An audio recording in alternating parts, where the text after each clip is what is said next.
Good morning students. Sarth એજ્યુકેશનની અંદર આપ દરેક લોકોનું સ્વાગત છે. મિત્રો, 8મા ધોરણની અંદર અત્યારે NMMS ની જે એક્ઝામ આવવાની છે, આપણે પ્રશ્નોનું સોલ્યુશન કરતા હતા. સાયન્સની અંદર ગયા લેક્ચરમાં આપણે તો કે 37 MCQ વિશે ચર્ચા કરી છે. આજે 38મા MCQ થી શરૂઆત કરીશું. પહેલો પ્રશ્ન છે, લિપિડનું સંપૂર્ણ પાચન શેમાં થાય છે? લિપિડ એટલે શું? તો કે આપણા શરીરની અંદર જેટલા પોષક દ્રવ્યો કે એના ઘટક રહેલા છે એમાંનું એક ઘટક એટલે લિપિડ. જે લિપિડનું ફેટી એસિડની અંદર રૂપાંતર થાય છે. તો લિપિડનું પાચન ક્યાં થાય છે? તો કે આપણા જઠરની અંદર, તો કે જઠરની અંદર જે એસિડ ઉત્પન્ન થાય છે એ એસિડની સાથે પેપ્સિન ઉત્પન્ન થાય છે જે લિપિડનું પાચન કરવાનું કામ કરે છે. તો જ્યારે તમને આ પ્રશ્ન પરીક્ષામાં પૂછાય કે લિપિડનું પાચન ક્યાં થાય, તો કે જઠરમાં થાય. મો એટલે મોઢામાં. મોઢાની અંદર કોઈનું પાચન થતું નથી, માત્ર ને માત્ર સ્ટાર્ચનું પાચન મોઢામાં થાય. નાના આંતરડામાં કાંઈ નહીં, મોટા આંતરડામાં તો કોઈનું પાચન જ નથી થતું. શું કામ? તો કે મોટા આંતરડાની અંદર માત્ર ને માત્ર શોષણ કરવાનું કામ થાય છે, બરાબર, પાચન થતું નથી. રસાંકુરો ક્યાં આવેલા હોય છે? રસાંકુરો એટલે શું? તો કે આપણી આંગળીઓ જે હોય છે, આ આંગળી જેવા પ્રવર્ધકો હોય છે. શું હોય છે? આંગળી જેવા પ્રવર્ધકો. જેનું કામ શું છે? તો કે તમારા શરીરની અંદર જે તમે ખોરાક ખાધો છે એ વચ્ચે વચ્ચે બધા અંદર અંતઃસ્ત્રાવો ભેળ્યા, અંદર બધા તો કે રસ ભેળ્યા, એટલે તમારો ખોરાક પ્રવાહી સ્વરૂપે થઈ ગયો છે. પાચન થઈ ગયા પછી અંદર જે આ રસ છે એ રસ શોષી લેવાનું કામ જે છે એ કરે છે, એને રસાંકુરો કહેવાય. બરાબર, તમારા ખોરાકની અંદરથી પાચિત પદાર્થને શોષણ કરવાનું કામ જે છે એ રસાંકુરો કરે છે. તો ક્યાં? તો કે મોટું આંતરડું જે હોય છે, આપણા મોટા આંતરડાની અંદર પાચિત ખોરાક જે છે એ પાચિત ખોરાકનું શોષણ કરવાનું કામ જે છે એ કરે છે. તો રસાંકુરો જે છે જઠરની અંદર તો કાંઈ આવેલું જ નથી. જઠર તો એક કોથળીમય વસ્તુ છે કે જેની અંદર હાઇડ્રોક્લોરિક એસિડ અને પેપ્સિન જે છે એ ભેગા થાય છે, એટલે જઠર નહીં આવે. નાનું આંતરડું, તો નાના આંતરડાની અંદર પણ અમુક સમયે રસાંકુરો હોય છે, પણ સૌથી વધારે રસાંકુરો ક્યાં આવેલા હોય છે? મોટા આંતરડાની અંદર આવેલા હોય છે. અન્નનળી, તો અન્નનળી હજી ખોરાક ખાધો તો મોઢાથી જઠર સુધી લઈ જવાનો જે ભાગ છે, જે રસ્તો છે, જે નળી છે, એને કહેવામાં આવે છે અન્નનળી. તો અન્નનળીમાં હજી ખોરાક ગયો જ છે તો શોષણ કરવાની વાત આવે નહીં, એટલે અન્નનળી ની આવે. શું આવે? મોટું આંતરડું આવશે. કયા અવયવમાં પાચક રસો ઉત્પન્ન થતા નથી?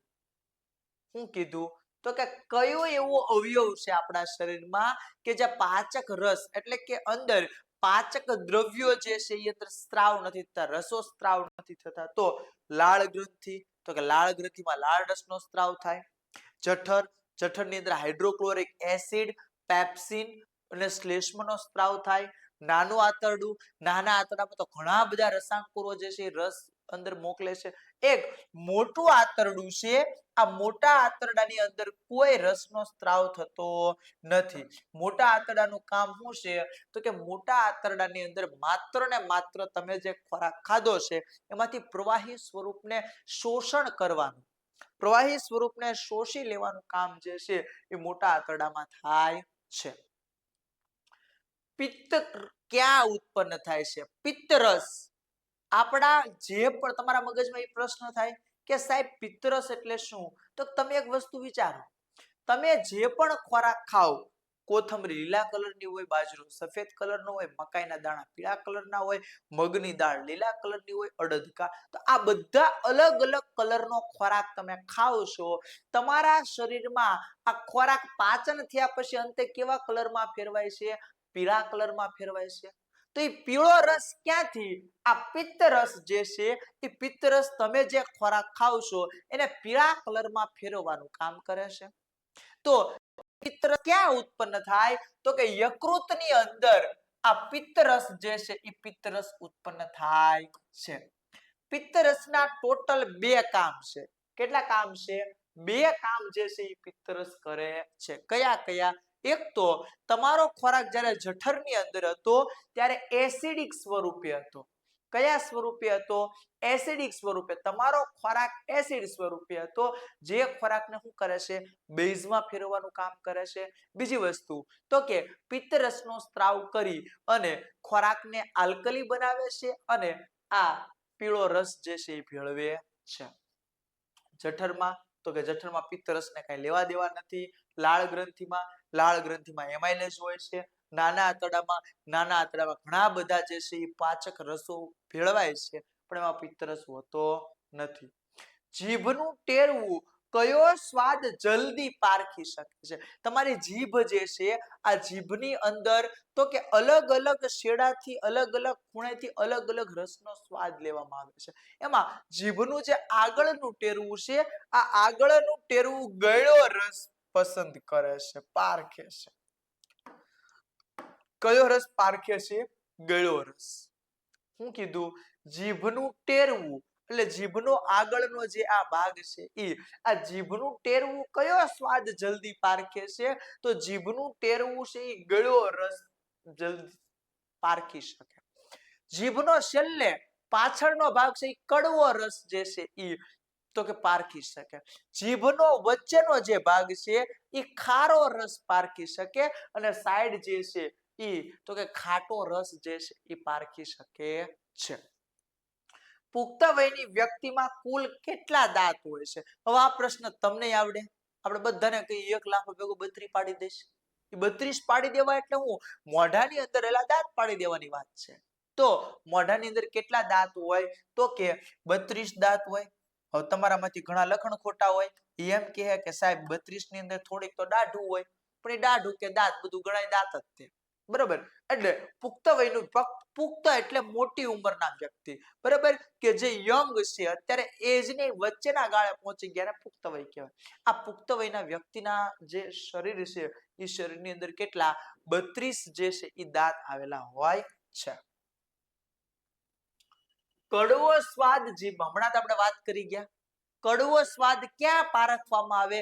જીભના પાછળના ભાગમાં, છેલ્લા ભાગની અંદર. તો કડવો રસ જે છે, સ્વાદ જે છે એ જીભના પાછળ, તમે દવા પીવો ને, દવા, તો જ્યાં લગી અહીંયા આગળ મૂકીને પાણી પીવો ને ત્યાં લગી દવા તમને અસર ન કરે. જેવી ગળા પાસે જાય એટલે તમને ઈ ઉલટી થવાની કે જે બી પ્રોસેસ એ પછી અસર કરે. શું કામ? તો કે જીભનો આગળનો જે ભાગ છે એ કડવા સ્વાદ માટે પારખી શકતો નથી.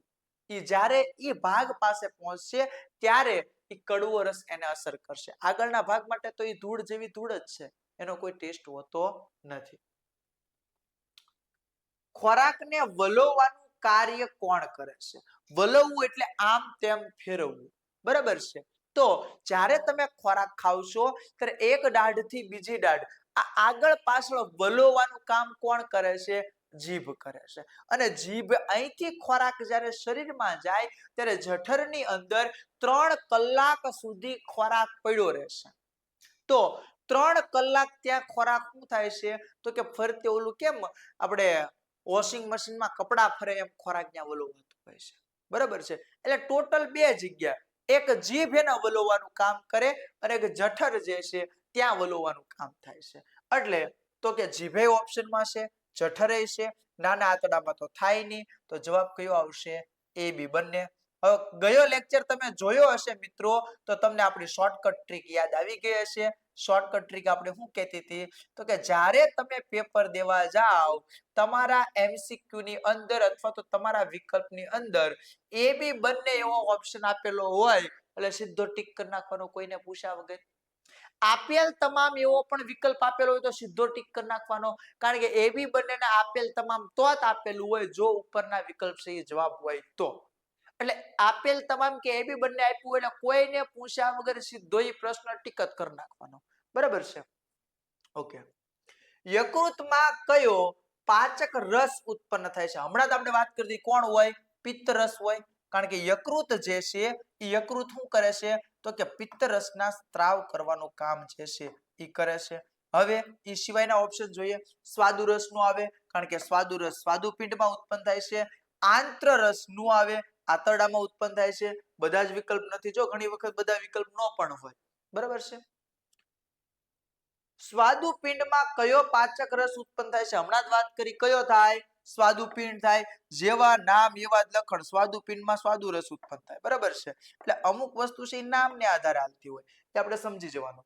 તો સ્વાદુપિંડમાં કયો? તો કે સ્વાદુ રસ નામનો જે અંતઃસ્ત્રાવ છે એ ઉત્પન્ન થાય છે. પિત્તરસ નો થાય, કારણ કે પિત્તરસ યકૃતમાં થાય. આંત્રરસ નો થાય, આંતરડામાં થાય. તો સ્વાદુપિંડની અંદર સ્વાદુ રસ જે છે એ ઉત્પન્ન થતો હોય છે. નાના આંતરડાની લંબાઈ આશરે કેટલા મીટર હોય છે? હવે આ વસ્તુ છે ને બહુ અઘરી છે. આપણા શરીરમાં નાનું આંતરડું જેને કહીએ છીએ હંમેશા લંબાઈની દ્રષ્ટિએ મોટું છે, અને જેને આપણે મોટું આંતરડું કહીએ છીએ એ લંબાઈની દ્રષ્ટિએ કેવું છે? નાનું. તો તમને એમ થાય કે સાહેબ નાનું આંતરડું મોટું છે, તો નાનું શું કામ કીધું? તો કે એની ગોળાઈના કારણે. ગોળાઈનું કદ જે છે એકદમ પતલું હોય, ભૂંગળી જેવું, એટલે એને નાનું કીધું. અને ઓલું છે એ કદની દ્રષ્ટિએ મોટું હોય એટલે મોટું કીધું. બરાબર છે. તો નાના આંતરડાની લંબાઈ છે પુખ્ત વયનો વ્યક્તિ હોય એ વ્યક્તિની અંદર 7.5 મીટર જેટલી જે છે ઈ તો કે નાના આંતરડાની લંબાઈ રહેલી હોય છે.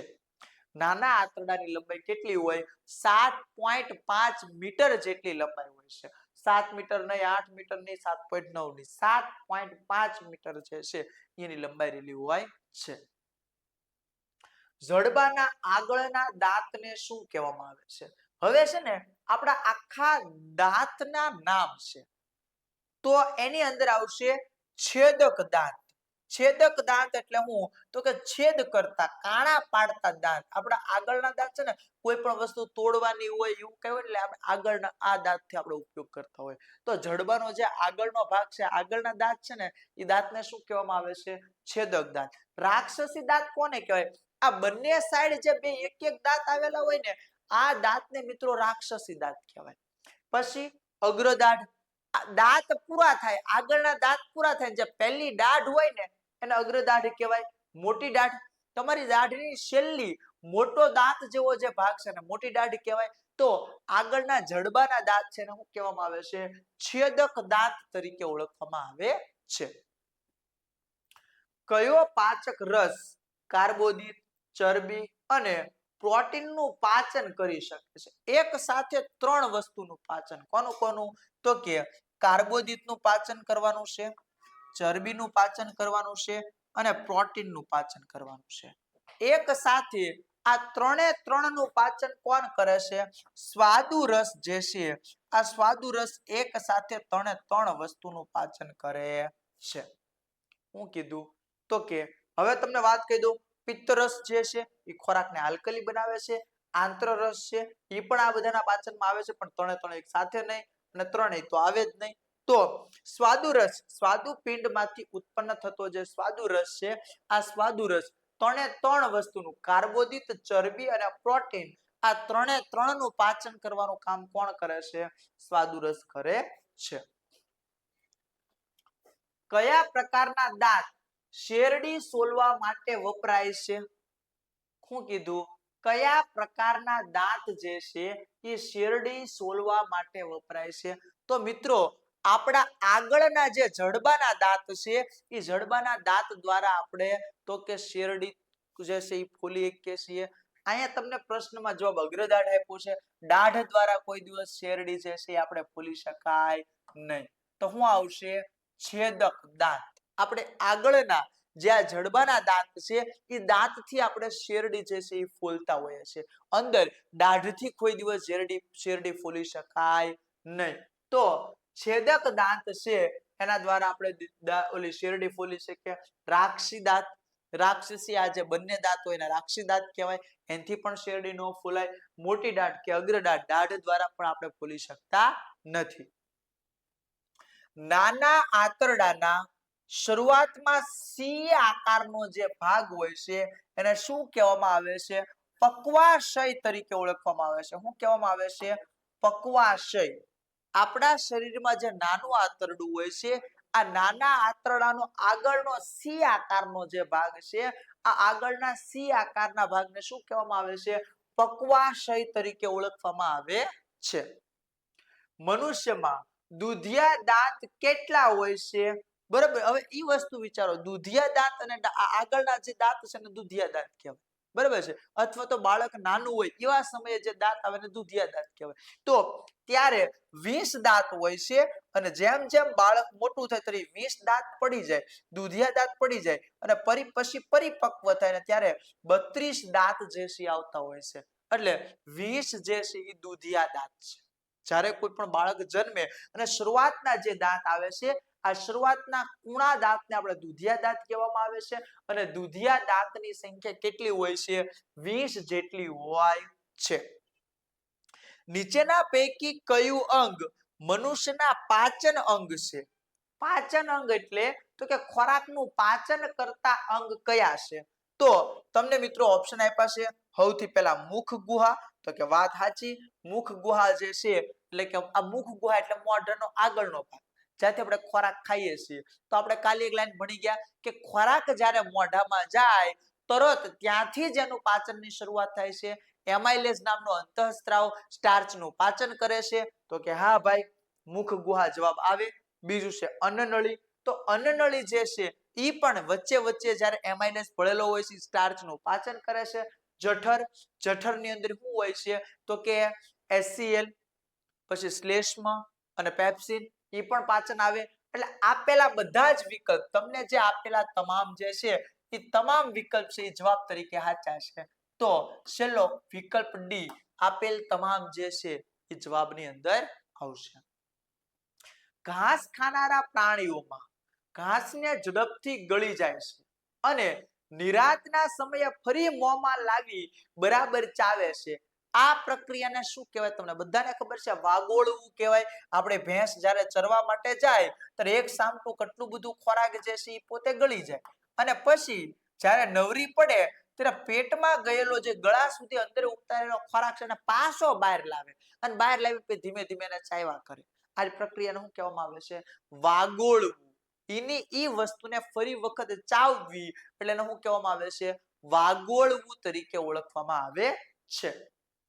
જઠરની અંદરની દિવાલ શાના સ્ત્રાવ કરે છે? બરાબર, અહીંયા સાવ ની આવશે, શું આવશે? સ્ત્રાવ. સ્ત્રાવ એટલે મુક્ત કરવું, રીજ જરવું, એવો એનો મતલબ થાય. તો જઠરની દિવાલ જે છે એ શેનો સ્ત્રાવ કરે છે? તો કે જઠરની દિવાલ શ્લેષ્મનો સ્ત્રાવ કરે. તો કે વાત સાચી. હાઇડ્રોક્લોરિક એસિડનો સ્ત્રાવ કરે. તો કે વાત સાચી. પાચક રસ, પાચક રસની બદલે પેપ્સિન પણ લખીને આવે. બરાબર, એને પેપ્સિન પણ કહેવામાં આવે છે. તો પેપ્સિનનો પણ સ્ત્રાવ કરે. વાત સાચી. તો જવાબ શું આવશે? ત્રણેય. આપેલા તમામ, આપેલા બધા જ, એવો કોઈ પણ વિકલ્પ સાચો. કારણ કે આપણા જઠરની અંદર જે છે એ શું થાય છે? તો કે જઠરની અંદર શ્લેષ્મ જે છે એ શ્લેષ્મ ઉત્પન્ન થાય છે, જે જઠરની ફરતે એક દિવાલ બનાવે છે અને આ દિવાલ ખોરાકને એસિડ જે માધ્યમ બન્યું છે એ માધ્યમથી ચામડીને દાજે નહીં, દાહકતા ન લાગે એના માટે આવે છે. હાઇડ્રોક્લોરિક એસિડ તો કે ખોરાકને એસિડિક બનાવવા માટે હોય છે અને પાચક રસ એટલે કે પેપ્સિન જે છે એ ખોરાકનું પાચન કરવા માટે વપરાય છે. એટલે આપેલા ત્રણે ત્રણ જે છે એ જવાબની અંદર આવશે. નીચેના પૈકી કયું પ્રાણી સેલ્યુલોઝનું પાચન કરી શકે છે? સેલ્યુલોઝનું પાચન કોણ કરી શકે? જે ઘાસ ખાનારા પ્રાણી હોય ને એ બધા સેલ્યુલોઝનું પાચન કરી શકે. પ્રશ્ન શું કીધો? નીચેના પૈકી કયું પ્રાણી સેલ્યુલોઝનું પાચન કરી શકે? તો જે ઘાસ ખાય ને એ બધા સેલ્યુલોઝનું પાચન કરી શકે, કારણ ઘાસની અંદર સૌથી મોટો ભાગ સેલ્યુલોઝનો હોય છે. સૌથી પહેલું મનુષ્ય. મનુષ્ય ઘાસ ખાતું નથી, તો જવાબ નહીં આવે. પછી છે કૂતરો. કૂતરો પણ ઘાસ ખાતો નથી, તો એ પણ નહીં આવે. એની પછી છે ગાય. તો ગાય ઘાસ ખાય છે, તો જવાબ શું આવશે? ગાય. એની પછીનો વિકલ્પ હજી ચકાસો. બરાબર છે. પછી આપ્યું છે બિલાડી. બિલાડી પણ ઘાસ ખાતી નથી, તો એ પણ સેલ્યુલોઝનું પાચન કરતા નથી. બરાબર છે. આગળ, અમીબા શાના વડે ખોરાકને ગ્રહણ કરે છે? અમીબા ગ્રહણ કરવું એટલે અંદરની તરફ ખેંચવું, અંદર પોતાના શરીરની અંદર લેવું. તો અમીબા જે છે એ કઈ રીતે ખોરાકને ગ્રહણ કરે છે? તો કે અમીબાની અંદરથી બે ખોટા પગ નીકળે છે. ખોટા પગ, જેની જરૂર નથી એવા ખોટા પગ બહાર નીકળે છે અને આ ખોટા પગ ખોરાકની ફરતે વીંટવાઈ જાય છે અને ખોરાકને પોતાની અંદરની તરફ ખેંચવાનું કામ કરે છે. તો શું આવશે તો કે ખોટા પગ. અમીબા પોતાના શરીરમાંથી જે ખોટા પગ નીકળે છે આ ખોટા પગ દ્વારા ખોરાકને પોતાની અંદરની તરફ ખેંચવાનું કામ કરે છે. અમીબા એક અથવા વધુ આંગળી જેવા પ્રવર્ધકો બહાર કાઢે છે તેને શું કહેવામાં આવે છે? હમણાં જ વાત કરી એને ખોટા પગ કહેવાય. અમીબાના શરીરમાં કોઈ હાચા પગ નથી આવેલા કારણ કે અમીબા છે એક કોષી સજીવ છે. પણ જ્યારે કોઈ અનાજનો કે ખોરાકનો ટુકડો જોવે ત્યારે ખોરાકના ટુકડાને કવર કરવા માટે એના શરીરમાંથી એવા ખોટા પગ બહાર આવે છે અને ખોરાકના ટુકડાને અંદર ખેંચે છે એટલે એને શું કહેવામાં આવે છે તો કે ખોટા પગ તરીકે ઓળખવામાં આવે છે. સેલ્યુલોઝ શું છે? સેલ્યુલોઝ આપણે કહીએ એ સેલ્યુલોઝ છે શું? કાર્બોદિત છે. શું છે? કાર્બોદિત. વનસ્પતિની અંદર ખોરાક સંગ્રહ પામવાનું એક ઘટક સ્વરૂપ એટલે એને શું કહેવામાં આવે છે? કાર્બોદિત. વનસ્પતિની અંદર ખોરાકને સંગ્રહ થવા માટે અથવા તો ખોરાક સ્ટોર થવા માટે જે એક એનું સ્વરૂપ છે એ સ્વરૂપને કહેવાય કાર્બોદિત. અને કાર્બોદિત શું હોય તો કે એક પ્રકારનું સેલ્યુલોઝ હોય. બરાબર છે. જટિલ ઘટકોનું સરળ સ્વરૂપમાં રૂપાંતર થવાની પ્રક્રિયાને શું કહેવાય? પાચન કહેવાય. અહીંયા તમને પાચનની વ્યાખ્યા આપી. તમે જે ખોરાક મિત્રો ખાવશો આ ખોરાક કેવા સ્વરૂપે હોય છે તો કે જટિલ સ્વરૂપે હોય. કેવા સ્વરૂપે હોય? જટિલ સ્વરૂપે હોય. આ જટિલ સ્વરૂપને એક સરળ સ્વરૂપમાં રૂપાંતર કરે. આ જટિલ ખોરાકને વિટામિન્સની અંદર, પોષક દ્રવ્યની અંદર, ચરબીની અંદર, પ્રોટીનની અંદર વિભાજિત સરળ સ્વરૂપમાં વિભાજિત કરવાની જે ક્રિયા છે આને શું કહેવામાં આવે છે? પાચન તરીકે ઓળખવામાં આવે છે. મુખ ગુહામાં ખોરાકના કયા ઘટકથી પાચનની શરૂઆત થાય છે? મુખ ગુહા એટલે આ મોઢાનો ભાગ. કાલે જ આપણે વાત કરી ગયા હતા કે જ્યારે તમે ખોરાક ખાવશો ત્યારે ખોરાકના પાચનની શરૂઆત મોઢાથી જ થઈ જાય છે. જ્યારે તમે કોઈ ખોરાક ખાવશો આ ખોરાક તમે મોઢામાં મૂકો એટલે મોઢાની અંદરથી જ પાચનની શરૂઆત થાય છે. લાળની અંદર મનુષ્યના લાળમાં એમાઇલેઝ નામનો અંતઃસ્ત્રાવ હોય છે અને આ એમાઇલેઝ નામનો અંતઃસ્ત્રાવ જે છે એ સ્ટાર્ચનું પાચન કરે છે. શું કરે છે? સ્ટાર્ચનું પાચન કરે છે. એમાઇલેઝ નામનો અંતઃસ્ત્રાવ. ઊન આપણને નીચેના કયા પ્રાણીઓમાંથી મળે છે? બરાબર છે. ઊન આપણે અત્યારે શિયાળાનો સમય છે એટલે જે ગરમ કપડા કે ગરમ ધાબળાઓ જે ઓઢીએ છીએ ઈ તો કે પ્રાણીની ઊનમાંથી બનેલા હોય છે. પ્રાણીના વાળમાંથી બનેલા હોય છે.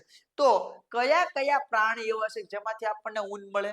તો કે ઘેટામાંથી મળે તો કે આ, બકરામાંથી મળે તો કે આ, યાક. યાક એટલે તમે આંખની અંદર ફોટો જોયો હશે અથવા તો કોઈ જગ્યાએ તમે પ્રાણી સંગ્રહાલયમાં ગયા છો તો યાક તમે જોયું છે જેના બહુ મોટા પાડા જેવું કદનું હોય અને એના શરીર ઉપર વાળ હોય. તો આ ત્રણે ત્રણ પ્રાણી એવા છે કે જેના શરીર ઉપરથી વાળ ઉતારી અને એમાંથી ઊન બનાવવામાં આવે છે. તો જવાબ આવશે ડી.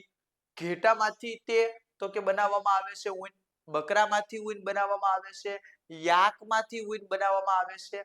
બધા જ ઉપર જે પ્રશ્નો આપેલા વિકલ્પ આપેલા છે બધે જવાબ આવશે. કયા વાળ આપણને ઊન બનાવવા માટે રેસા પૂરા પાડે છે? બરોબર છે. તો કે તમે ઊનના દોરા જુઓ તો એકદમ સુવાળા હોય. તમે અત્યારે ધાબળો જુઓ, ધાબળા ઉપર હાથ ફેરવો તો એકદમ સુવાળો ધાબળો હોય.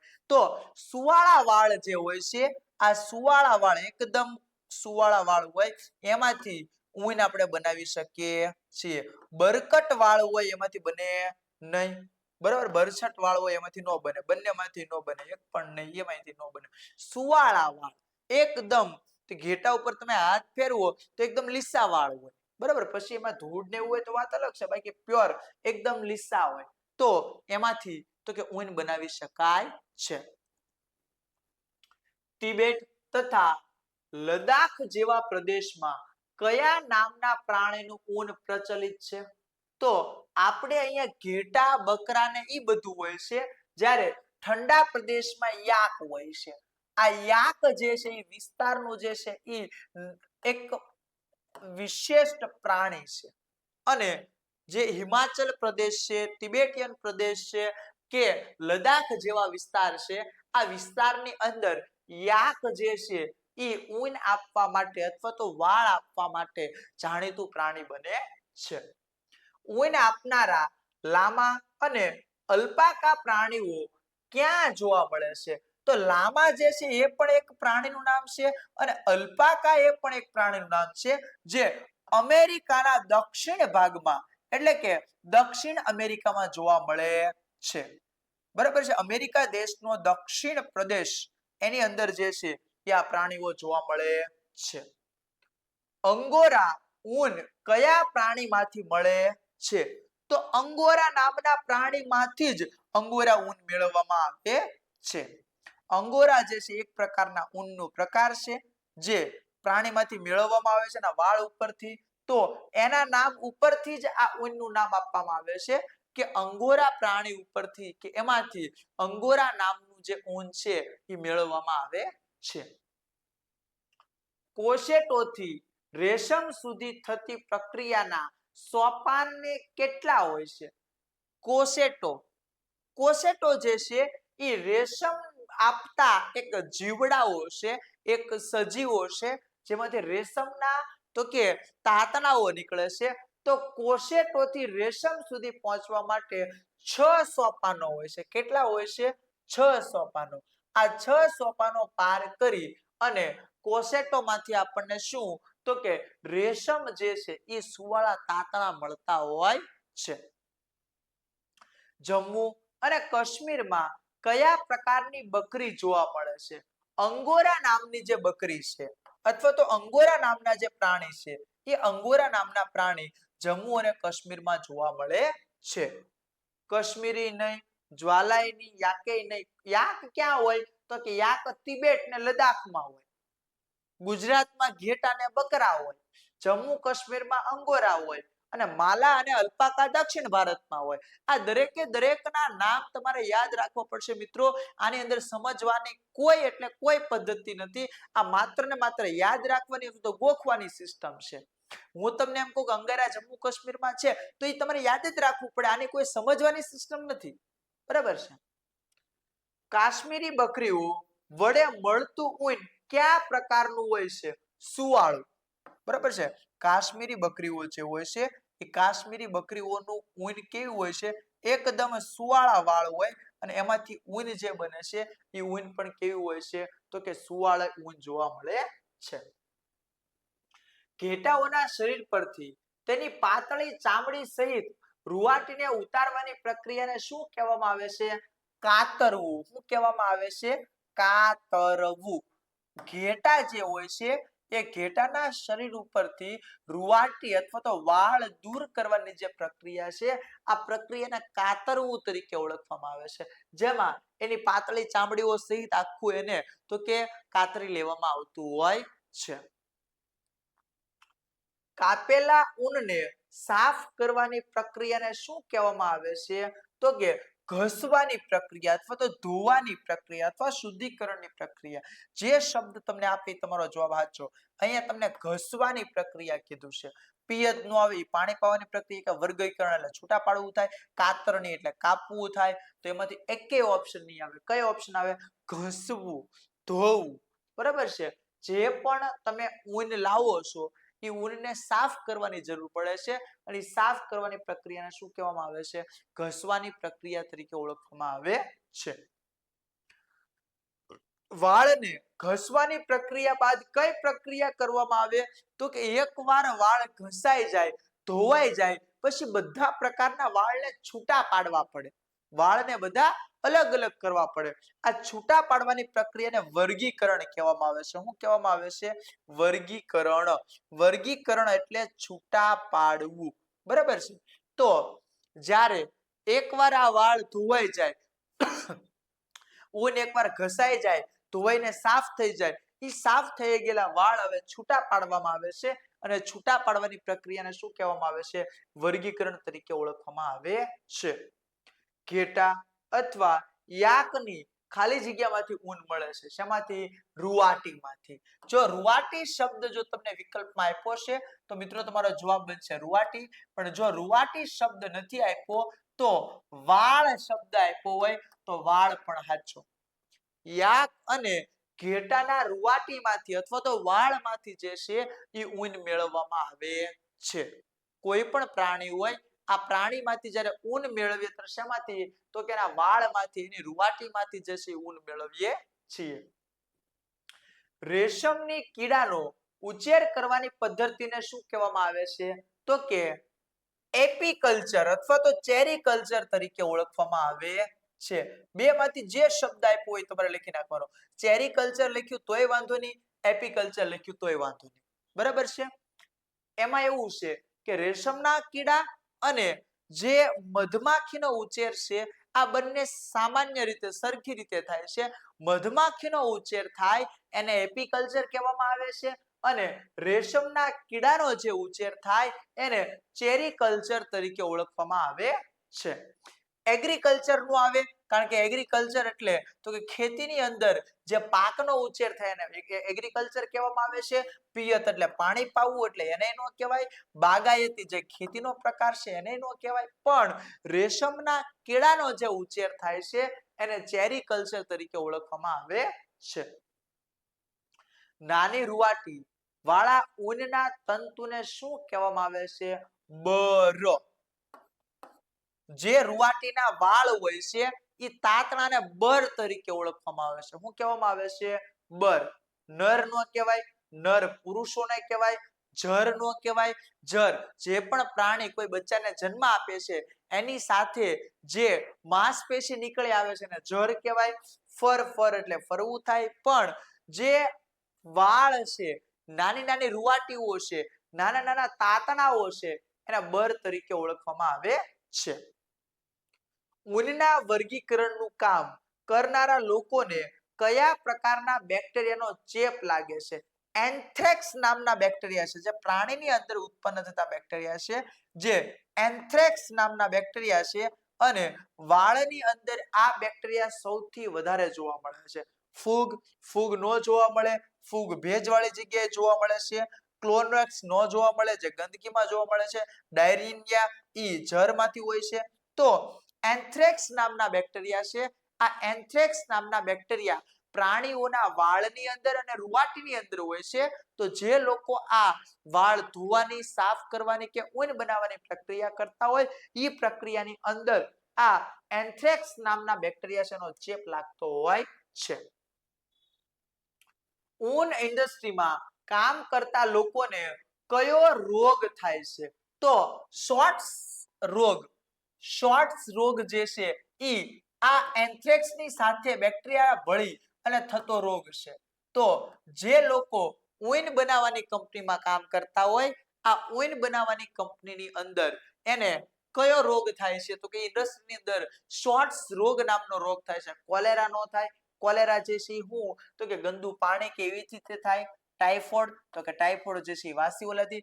બેરીનો રોગ તો કે ઈ પણ નો થાય. તો શોર્ટ્સ નામનો રોગ જે છે એ શોર્ટ્સ નામનો રોગ આ ઇન્ડસ્ટ્રીમાં ઊનની ઇન્ડસ્ટ્રીમાં કામ કરતા લોકોને થાય છે. નાલી પ્રકારના ઘેટાના ઊનમાંથી શું બનાવી શકાય છે? તો ગાલીચા બનાવવા માટે નાલી નામના ઘેટા જે છે એ ખૂબ જ પ્રખ્યાત ઘેટા છે. ગાલીચા બનાવવા માટે જે ઊન વાપરવામાં આવે છે એ ઊન કેમાંથી? તો કે નાલી પ્રકારના જે ઘેટા હોય છે આ નાલી પ્રકારના ઘેટા એના માટે પ્રખ્યાત છે. અને ગાલીચા બનાવવા માટે આ નાલી પ્રકારના ઘેટા જે છે જરૂરી છે. ગુજરાતમાં કયા નામના ઘેટા જોવા મળે છે? પાટણવાડી નામના ઘેટા જે છે આ પાટણવાડી નામના ઘેટા જે છે એ ગુજરાતની અંદર જોવા મળે છે અને ગુજરાતની અંદર પ્રખ્યાત છે. કયા ઘેટા?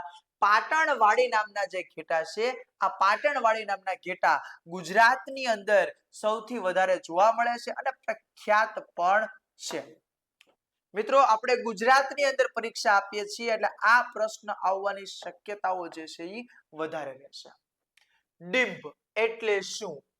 કેટરપિલર ઈયળ કયો કે ઈયળનો ભાગ કયો કે બરાબર છે અથવા તો એનો ઘટક કયો તો એને શું કહેવામાં આવે છે ડિંભ એનું નાનું બચ્ચું હોય અથવા તો ઈંડા હોય એનો જે સામાન્ય ભાગ છે એને ડિંભ તરીકે ઓળખવામાં આવે છે કોશિક અવસ્થા એટલે શું પ્યુપા ઈયળની જે તો કે વિકસિત અવસ્થા થોડીક બને છે એને શું કહેવામાં આવે છે પ્યુપા તરીકે ઓળખવામાં આવે છે કેટરપિલર ખાલી જગ્યાના બનેલા તાતણાઓના સ્ત્રાવ કરતો જે પ્રોટીન જે ચાલતી હોય છે આ ઈયળ ચાલે તો એની પાછળ મિત્રો તમે જોયું હશે બરાબર ઈ એક પ્રોટીનનો લીટો કરતા જાય છે બરાબર છે તો એ લીટો શેનો હોય તાતણા શેના હોય ઈ સ્ત્રાવ શેનો હોય પ્રવાહી શેનું હોય પ્રોટીનનું હોય છે બરાબર આપણી ભાષામાં કેટરપિલર ને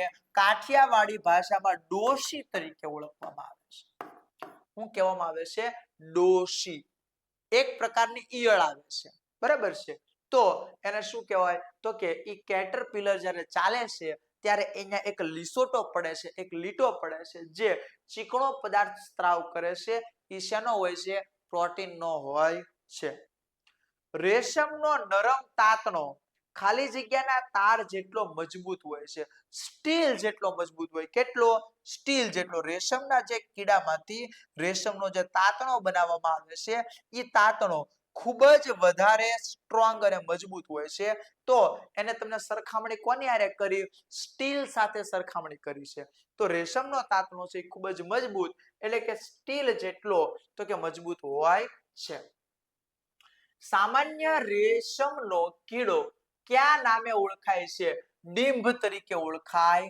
છે બરાબર છે એનો નાનો ઘટક નાનો એક બિંદુ કયા નામથી ઓળખાય છે ડિંભ તરીકે ઓળખાય છે રેશમના ઉત્પાદનમાં કયો દેશ અવ્વલ છે અવ્વલ એટલે આગળ તો રેશમ માટે ચીન જે છે એ ચીન દેશ ખૂબ જ પ્રખ્યાત અને આગળ પડતો દેશ છે રેશમ નામના જે રેસા હોય છે આ રેસાના ઉત્પાદન માટે ચીન દેશ જે છે આ ચીન દેશ ખૂબ જ પ્રખ્યાત અને ખૂબ જ આગળ પડતો છે કેટરપિલર કોના ઝાડના પાંદડા ખાય છે ચેતુર નામના જે છે આ ચેતુર નામની વનસ્પતિ હોય છે આ ચેતુર નામની વનસ્પતિના પાંદડા આ કેટરપિલર જે છે એ પોતે ખાતી હોય છે રેશમના કીડાના ઈંડાને ખાલી જગ્યા તાપમાને રાખવામાં આવે છે હુંફાળું વાતાવરણ આપવામાં આવે છે કેવું વાતાવરણ આપવામાં આવે છે હુંફાળું વાતાવરણ આપવામાં આવે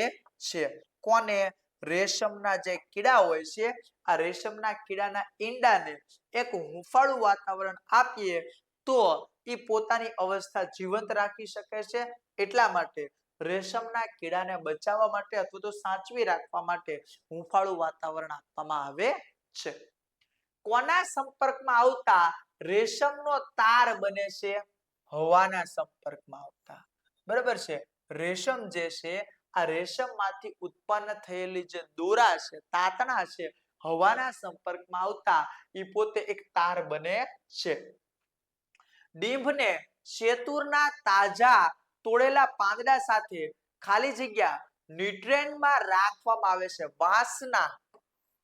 વાંસડા જે હોય છે આ વાંસડાના ભાગમાં જે છે ઈ તો કે આ ડીંભને રાખવામાં આવે છે પ્યુપાનો વિકાસ ખાલી જગ્યામાં થાય છે વાંસની ટ્રે જે હોય છે બરાબર છે આ વાંસની ટ્રેની અંદર પ્યુપાનો વિકાસ જે છે એ કરવામાં આવે છે કોશેટોમાંથી દોરો કે પાતળા વણેલા તાર બનાવવાની પ્રક્રિયાને શું કહેવામાં આવે છે રીલિંગ તરીકે ઓળખવામાં આવે છે શું કહેવામાં આવે છે રીલિંગ કોશેટોમાંથી દોરો બનાવવામાં અથવા તો પાતળા વણેલા તાર બનાવવા માટે જે પ્રક્રિયાનો આપણે યુઝ કરીએ છીએ એ પ્રક્રિયાને શું કહેવામાં આવે છે રીલિંગ તરીકે ઓળખવામાં આવે છે મિત્રો અત્યારે આપણે જે એમસીક્યુ કરીએ છીએ આ દરેકે દરેક એમસીક્યુ તો કે તાતણા માટેની વસ્તુના છે જે દોરા બને છે ઈ અહીંયા સુધી જે છે ઈ બાયોલોજી ડિપાર્ટમેન્ટ આપણું પૂરું થાય છે આના પછી ધાતુ અને અધાતુ વિશે ચર્ચા કરવાની છે કેટલા ધાતુ છે કેટલી અધાતુ છે તો કે કેટલા જે છે એ બાકીના ઘટકો જે છે એ છે. અત્યાર સુધી આપણે જે પણ ચર્ચા કરતા હતા એ જીવ વિજ્ઞાન વિશે વાત કરતા હતા. જીવ વિજ્ઞાન એટલે મનુષ્ય શરીર, પ્રાણી શરીર કે વનસ્પતિ શરીરના જે ઘટકો છે, જે પ્રશ્નો છે, આ પ્રશ્નો જીવ વિજ્ઞાનમાં આવે છે. આની પછી આપણે તત્વ વિશે વાત કરવાની છે. આ તત્વ જે છે રસાયણ વિભાગમાં આવે છે અને એના પછી બળ, દબાણ, ગતિ, વેગ, સમય એ બધા ઉપર ચર્ચા કરવામાં આવે છે. એને ભૌતિક વિજ્ઞાન તરીકે ઓળખવામાં આવે છે. બાયોલોજીના આપણે 92 MCQ સોલ્વ કર્યા છે. બરાબર છે, જે તમારે યાદ રાખવાના રહેશે. નેક્સ્ટ લેક્ચરમાં આગળના MCQ વિશે ચર્ચા કરીશું.